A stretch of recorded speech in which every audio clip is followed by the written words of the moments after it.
Hey guys, what's up and welcome back to this YouTube channel. It's your guy Igor here. In today's video, I'm going to be covering biggest change to Express Entry that nobody is talking about in 2023. Why is it a great news for you? Well, number one is because a lot of people watching this channel have been complaining saying that your CRS score is low and that's why you're not getting invitations. Well, this is about to change just this summer. They have changed something that even people who don't have enough CRS score have a chance of getting an invitation to apply for permanent residency here in Canada. To be honest with you guys, I had to also increase my LTS score to get the necessary CRS score when I was getting my permanent residency, when I was applying for PR. So you have to have a certain age limit. The older you are, the less points you have, certain language proficiency, work experience in Canada, and education in Canada. So I had to put a bunch of points in order to be even qualified, and still my score was pretty low. And I was pretty lucky to get accepted under Canadian Experience class when I got my immigration done here to get my permanent residency. But here's the good news. They have just introduced 6 categories that are going to be valid for this year. And to be honest with you, they're going to be changing things around from year to year. So these are the categories. So the government of Canada decided to introduce different categories. And for this year of 2023, they have selected 6 categories. I'm going to mention them in a moment. But let me first tell you how they have came up with this kind of categories.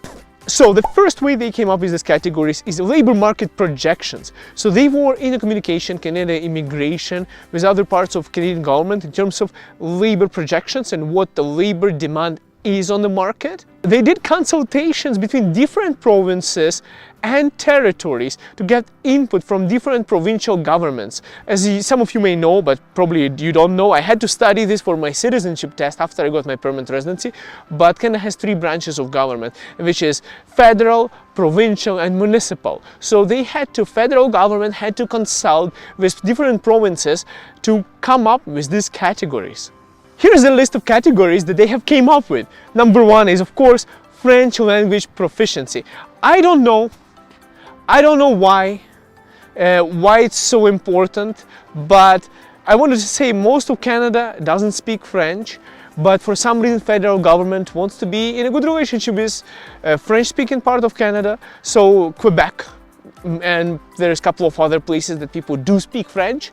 Even though there are 2 legal languages in Canada, really French is in the minority. Even some French people in Alberta don't speak French. But anyways, not to deviate from the topic, it does help you for some reason get an advantage in terms of immigration, or if you have French proficiency in addition to English. So if you do happen to speak French, it's really good. You have higher chance of getting your permanent residency way faster. I don't know why it's like that, but if you do, you have the advantage. Second category is healthcare occupation. And this is the big thing here in Canada. Healthcare industry is always underemployed. We are always struggling for nurses, doctors and healthcare professionals in general. So now they want to bring more people. And also, being an insider in Canada and living here for many years now, I can tell you one thing. Even if you get an invitation for this program, you still have to get Canadian licensing, so it's still pretty challenging to get your education and everything be recognized in Canada. So they made it pretty difficult, but at the same time, if you do have it, it's a really good thing. You could actually get your permanent residence. Third category is actually science, technology, engineering, mathematics occupations. Now, I want to dedicate this video to my wife's brother as well, who is in the United States right now, and you know how the United States immigration is, and he happens to be in engineering. So I want to say, hey man, you should come to Canada. Just get your immigration done here. It will take 2 decades before you get your immigration done in the United States. So for all of you engineers guys who are working and struggling to get your green card in the United States, now you have a chance to actually come and just get it done in Canada. I've seen a bunch of people coming here and getting their citizenship done and then going back to the United States with Canadian citizenship, because you can still get Canadian citizenship and then you can wait 20 years for the US immigration system. But with Canadian citizenship, I'm pretty sure you can get it faster because the waiting time is not as long as, for example, from countries like from India, for example. Number 4 category is trade occupations. It's really good actually, because trade in Canada in general, okay, let me explain to you guys. Trades are making a lot of money in Canada. It's one of those occupations that will always be in demand. It's something that artificial intelligence cannot change. You will still need construction people, you will still need skilled trades, journeyman, electrician, plumber, carpenter, you name it, gas fitters, and other occupations like that. It's actually really good paid in Canada. And you know, one of the trades occupation, I believe, actually is a chef on a kitchen. I might be wrong, but I think it's also classified as trades.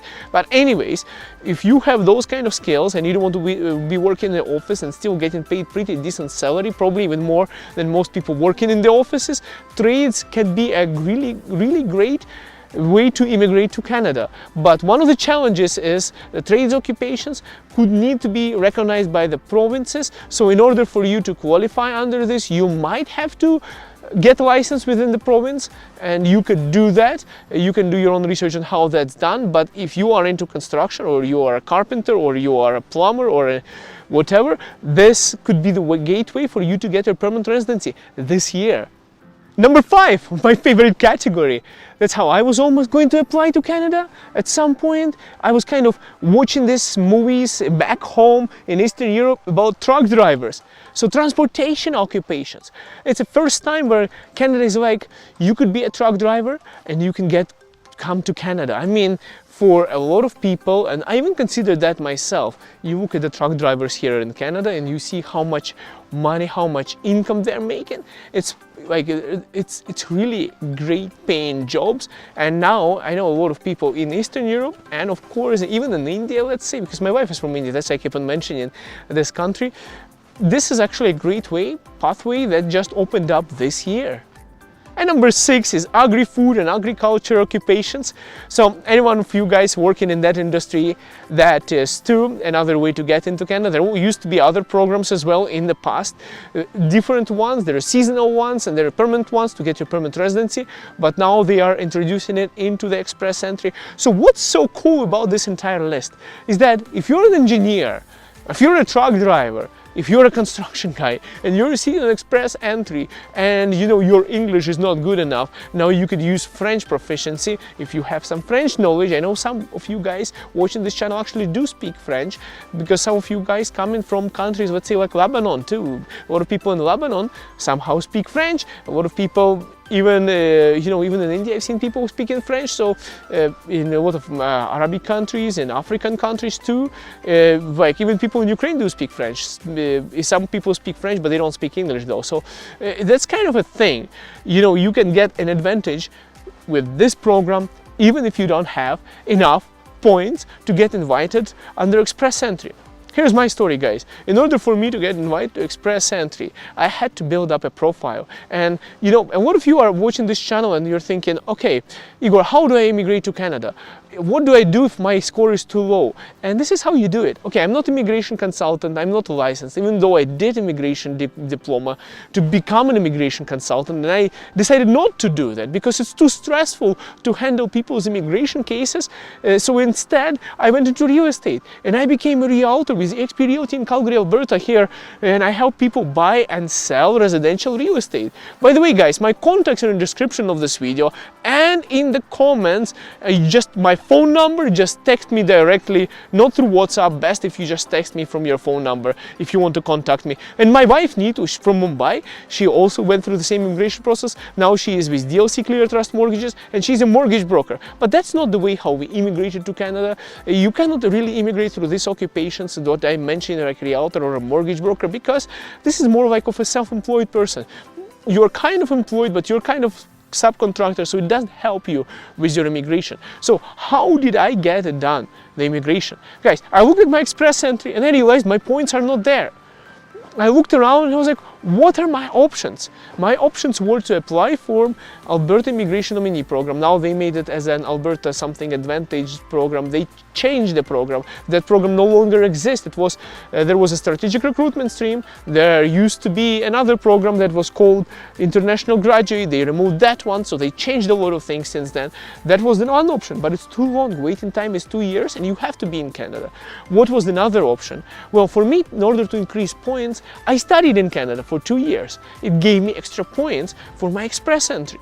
Then after I studied in Canada, I got a working visa for 3 years. And after working in Canada for 1 year, I got more points. Finally, my score went up in English on IELTS, and this is how, yeah, because I was living and working in Canada. My wife is from India, so I speak English even at home. So I improved that way. I got barely enough points, and I got selected under Canadian Experience class. That's how I got my immigration done. So if you don't have enough points right now, or you don't fall under these categories, please don't be disappointed. You can still make it to Canada, and we'll see you guys in Canada. Have a good one. See you soon.